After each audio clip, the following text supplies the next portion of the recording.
कल कांग्रेस पार्टी द्वारा बैठक की गई, जिसमें हुड्डा पक्ष व शैलजा पक्ष आमने सामने रहे, लेकिन मीटिंग शुरू होने से पहले ही हंगामा हो गया।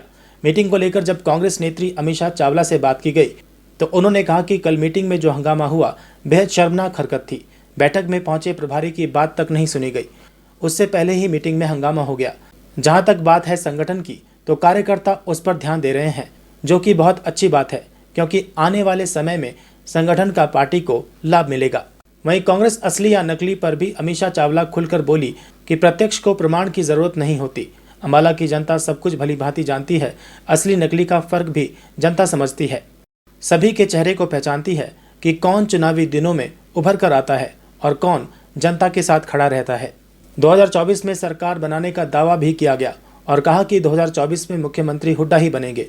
उन्होंने ये भी साफ किया कि जिस तरह से पार्टी में खींचतान चल रही है, उससे पार्टी को नुकसान हो सकता है, लेकिन जो पार्टी की लहर है वो देखी जा सकती है, जिससे 2024 में कांग्रेस की ही सरकार बनेगी। वहीं विधायक को भी निशाने पर लिया गया। वह विधायक के बयान पर पलटवार करते हुए उन्होंने कहा कि यदि विधायक किसी को रोकना चाहते हैं तो अपने सीएम मनोहर लाल खट्टर को रोकें, जो इतनी अभद्र भाषा का प्रयोग करते हैं। लेकिन हुड्डा का आने वाले समय में सीएम बनना तो तय है। अंबाला में बन रहे डोमेस्टिक एयरपोर्ट का कल शिलान्यास किया गया। इस मौके पर तमाम अधिकारी व मंत्रीगण मौजूद रहे। इस बारे में अमीषा चावला ने कहा कि वो पूछना चाहती है कि विधायक को निमंत्रण ही नहीं था, ये होने के बावजूद भी वो नहीं गए। विधायक को अपनी पार्टी, अपने कार्यकर्ता व अपनी तरफ ध्यान देने की जरूरत है, ताकि वे 2024 में शर्मनाक हार का सामना न कर सकें। पहले तो आपका बहुत बहुत स्वागत है और आपके माध्यम से मैं शहरवासियों को नवरात्रि की बहुत बहुत शुभकामनाएं देती हूँ। जी हाँ, कल हमारे प्रभारी जी प्रभाकर झा जो एआईसीसी की तरफ से आए थे, तो बहुत शर्मनाक बात है जी, ना हमने उनकी बात सुनी और ना उनको हम अपनी बात कह पाए। उससे पहले ही वहां पे हंगामा हो गया और मैं तो सोचती हूँ जी 14 साल बाद ये संगठन बनने जा रहा है और मेरा मानना है कि अब से पहले जो रहे हैं अधिकारी, वो अगर नहीं पहल कर पाए और आज माननीय उदयभान जी या हमारे माननीय भूपेंद्र सिंह हुड्डा जी अगर इस तरफ कोशिश कर रहे हैं, तो हमें उनका साथ देना चाहिए। और संगठन बहुत जरूरी है, वो एक पार्टी की रीढ़ होती है और आगे चुनाव आने वाले हैं और मुझे लगता है कि अगर उससे पहले हमारी पार्टी संगठन बना लेगी तो हमें बहुत मदद मिलेगी।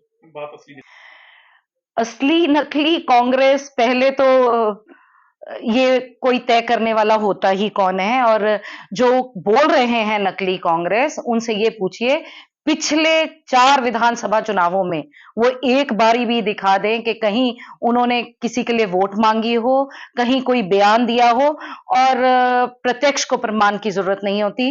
अंबाला की जनता को असली नकली की पहचान है। उनको भली भांति पता है कौन कांग्रेसी है, कौन नहीं है, कौन इलेक्शनों में उभर के आ जाते हैं और बाकी 5 साल जो दिखते भी नहीं है। तो मुझे नहीं लगता कि मुझे इस विषय में कुछ बोलने की भी जरूरत है। ये उन्होंने अगर बयान दिया है तो वो खुद ही उस संदेह के घेरे में आते हैं।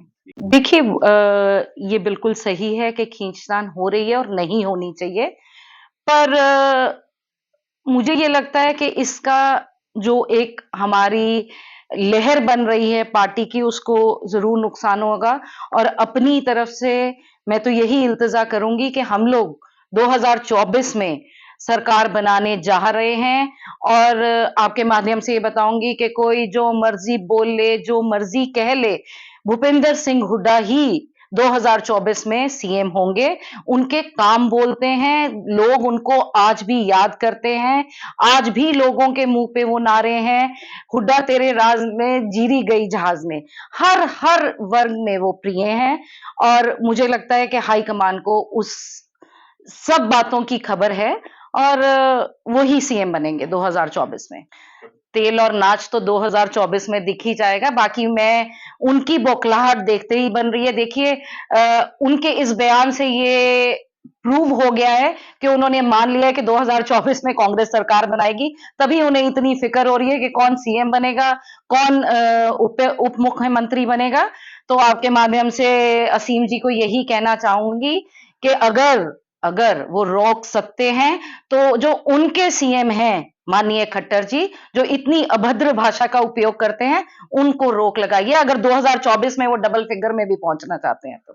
बाकी आप यहीं से देख लीजिए कि कल अंबाला जिला में एक बहुत बड़ा प्रोग्राम था जिसमें खट्टर जी थे, होम मिनिस्टर थे, और वहां से हमारे माननीय असीम गोयल जी नादरत थे। तो आपकी जरिए पूछना चाहूंगी कि इनविटेशन नहीं था कि इनविटेशन होने के बाद वो गए नहीं। तो मेरा तो उनको यही सुझाव होगा कि वो खुद की पार्टी, खुद के प्रोग्राम, उनकी तरफ ध्यान दें अगर वो चाहते हैं कि 2024 में एक थोड़ी सी शर्मनाक हार का सामना उनको ना करना पड़े। देखिए कि कितने वो सीएम प्रिय हैं, वो यहाँ से पता चलता है कि कल वो वहां नहीं पहुंचे या उनके कितने प्रोजेक्ट बंद पड़े हैं, और हमारे एमएलए साहब कितने जनप्रिय हैं, ये पता चलता है कि उनको हर जगह जहां भी वो जाते हैं 500 की फोर्स लेके साथ चलते हैं कि कहीं कोई उनको विरोध ना देखना पड़ जाए या उसका सामना ना करना पड़ जाए।